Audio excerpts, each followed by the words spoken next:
राज्यामध्ये यंदा मे महिन्यातच जोरदार पावसाला सुरुवात झाली। मुसळधार पावसामुळे यंदा शेतकऱ्यांच्या शेतपिकांचं नाही तर मच्छीमारांचं सुद्धा मोठं नुकसान झालं। सुकत ठेवलेली मासळी भिजून मच्छीमारांचं मोठं नुकसान झालेलं आहे। मच्छीमारांना शेतकरी यांच्या धर्तीवर नुकसान भरपाई मिळण्याची आता मागणी केली जाते।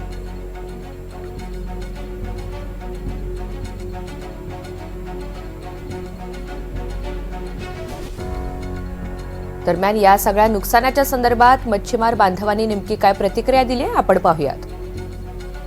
नुकसान म्हणजे वली झाली तर नुकसान होणारच आहे। पावसात कुठे सुकणार आणि एवढ्याला खूप म्हणजे बोलू नाही शकत एवढी झाली।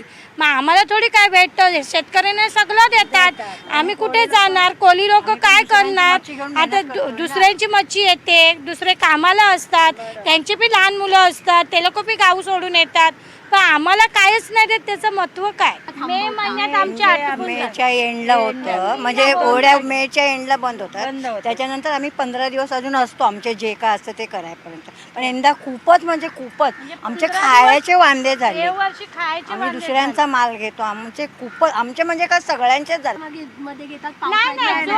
तोच निमेन आता तर घेणार पण नाही, कारण का भिजलेला आहे ना। मच्छी जर कमी आली ते मच्छीला थोडा भाव जास्त असतं, पण ती पण पाहिजे ना।